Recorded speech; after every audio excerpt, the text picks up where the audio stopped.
Hey everybody, I'm Kati Morton, a licensed marriage and family therapist, and today I'm going to explain what maladaptive daydreaming is, why it happens, and 6 ways to better manage it. So make sure to stick around until the end to see how to best manage maladaptive daydreaming. Let's get right into it.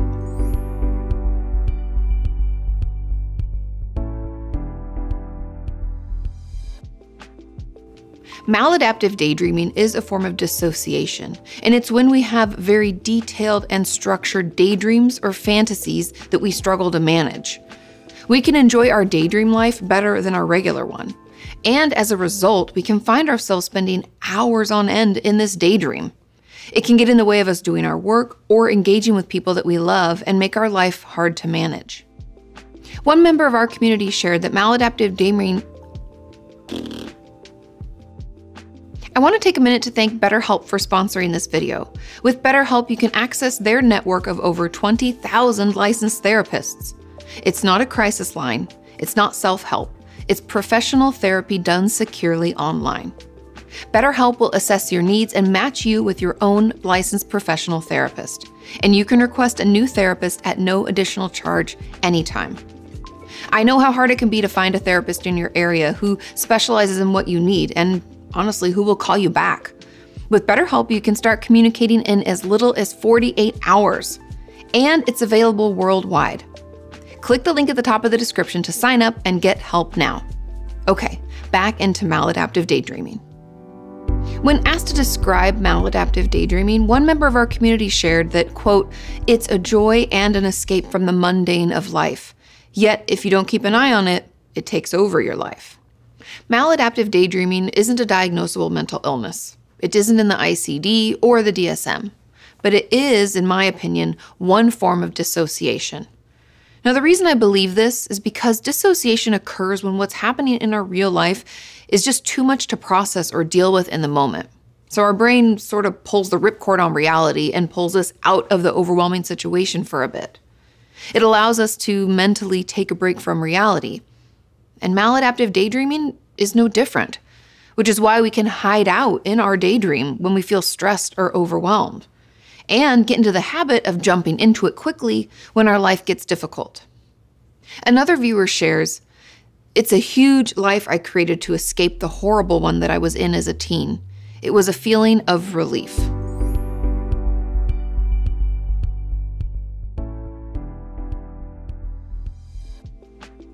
Some of the most common symptoms of maladaptive daydreaming are, number 1, spending multiple hours a day in the daydream or fantasy. Number 2, not being able to stop ourselves from going into the daydream. Number 3, we're unable to pull ourselves out of it when we want. Number 4, we have a very detailed daydream with real storylines, plots, and characters, and could even be very similar to our real life, just maybe better or less stressful. And number 5, we prefer to be in the daydream.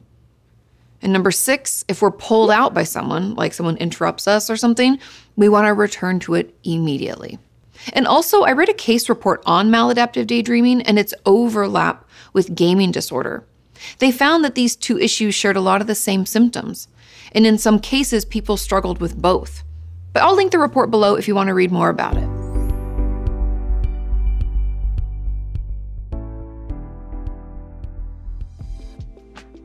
Maladaptive daydreaming occurs because what's going on in our life is too much for us to manage. This could be because we have past trauma and the PTSD symptoms have left us on edge and without much resilience. Or it could be that our anxiety is so high that any stressor pushes us outside of our ability to cope. Really, any mental health issue we're struggling with can make us more vulnerable to dissociation as a whole. Remember, we go into these elaborate daydreams as a way of escaping reality. So anything that makes our reality uncomfortable or overwhelming could be the trigger or potential cause of our maladaptive daydreaming. For example, let's say we were abused when we were a child, and certain sounds or even someone raising their voice can overwhelm our system. Now that overwhelm doesn't lead to a panic attack, but instead we feel the urge to daydream. Almost like an impulse pulling us into a much happier, safer place. And that urge can be so strong that before we even know it's happening, we're in our daydream. And as we kind of look around, we may not even know how long we've been there. Another member of our community says, quote, "It's like watching a movie in your head where you can choose what happens and it gives you a timeout."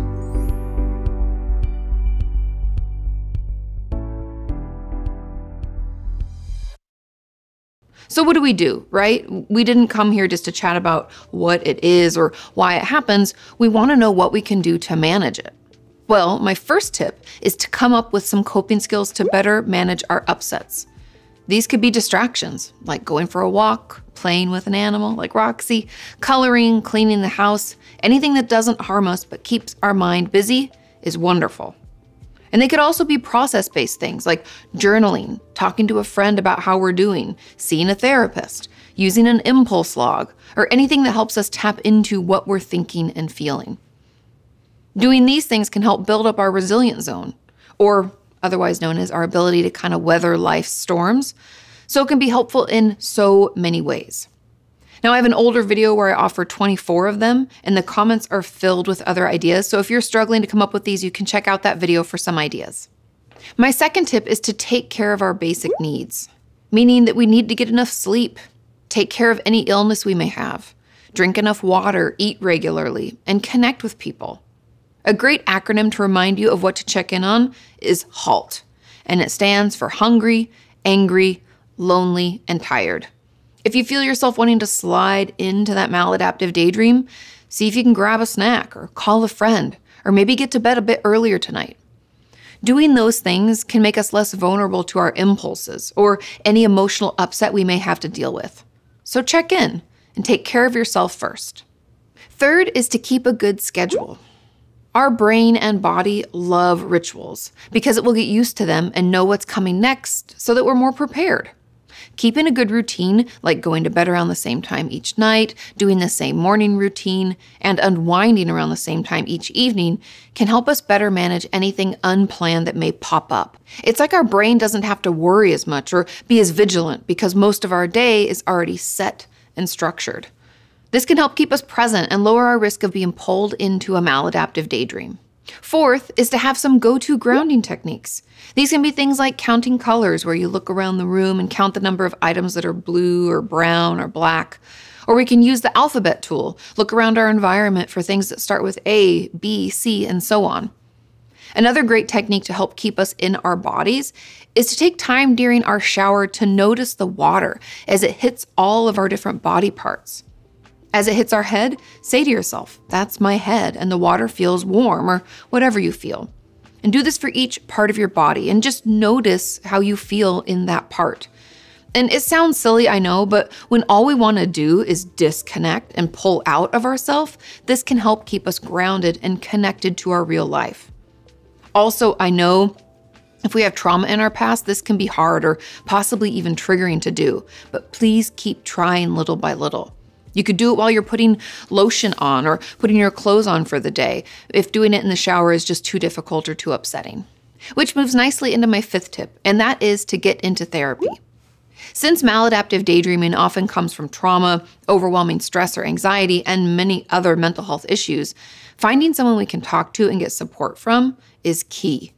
A therapist can help us come up with other coping skills, process any of that past trauma, and change our unhelpful behaviors. They can even guide us through exposure therapy, where we would intentionally engage with triggering things, knowing that we have our coping skills to help us, and slowly prove to our nervous system that those things we thought were scary really aren't that scary after all.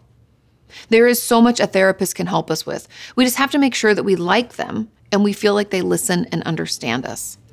And finally, my sixth tip is for emergency use only.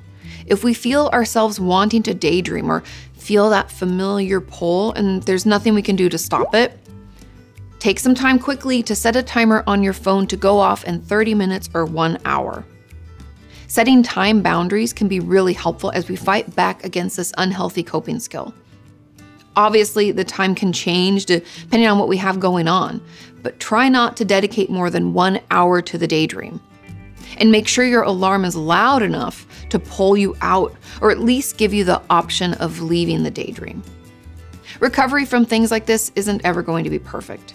which is why it's important to remember that it's a process, not perfection. Be patient with yourself and know that you'll have another opportunity to fight the urge again, so we can just try another tool then.